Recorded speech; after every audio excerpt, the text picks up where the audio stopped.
suite. Mais d'abord, l'enquête du vendredi de la rédaction d'Europe 1 consacrée ce matin à 50 ans de polémique sur l'immigration. Dernière en date autour du sentiment de submersion exprimé lundi par François Bayrou. Alors qu'on endosse ou que l'on récuse ce terme de submersion, en tout cas les indicateurs sont formels.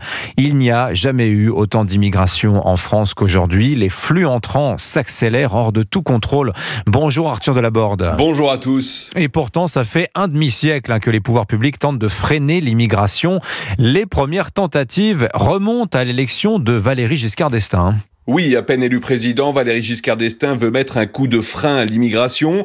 En juillet 1974, il décide de suspendre provisoirement l'immigration de travail et l'ensemble de l'immigration familiale. Mesure portée par le Premier ministre Jacques Chirac et son secrétaire d'État à la condition des travailleurs manuels, Lionel Stollerup. Nous changeons d'époque et il y aura probablement dans les 15 années qui viennent une diminution régulière de la main-d'œuvre étrangère. Néanmoins, les frontières sont rouvertes. Quelques mois plus tard, le gouvernement Chirac est contraint de reculer, notamment face aux règlements européens. Alors, un tournant majeur intervient en 1976, Arthur, toujours sous la présidence Giscard.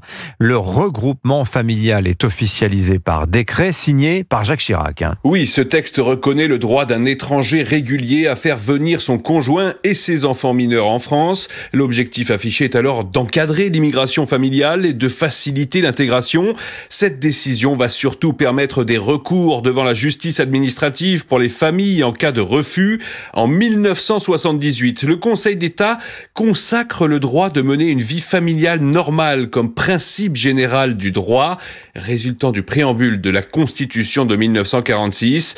Cet arrêt marquera le point de départ d'une jurisprudence qui bloquera toute tentative de limiter le regroupement familial. Alors, l'immigration de travail, sous l'effet de ces évolutions législatives, va progressivement se transformer, Arthur, en immigration de peuplement. Et le phénomène explose à partir de l'élection de François Mitterrand en 1981. La France peut absorber, même a besoin, le plus grand besoin, de travailleurs étrangers dans certains domaines. Et ces travailleurs doivent être reçus, protégés, accueillis, et leur propre sécurité assurée, autant que tout citoyen français. Mais la France des années 80 est aussi celle de la montée en puissance du Front National. L'immigration prend de l'importance dans le débat public. En 1986, période de cohabitation, le nouveau ministre de l'Intérieur, Charles Pasqua, donne son nom à une loi qui décrète l'immigration zéro.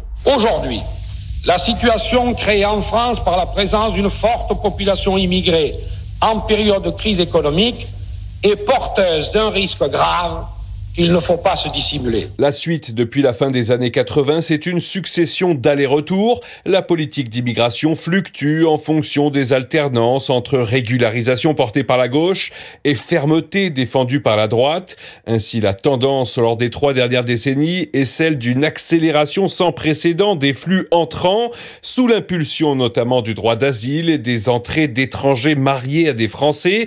Une hausse structurelle qu'aucun gouvernement n'a voulu ou pu ralentir depuis 20 ans. L'enquête du vendredi signée ce matin du service politique d'Europe 1 avec Arthur Delaborde. Merci beaucoup Arthur.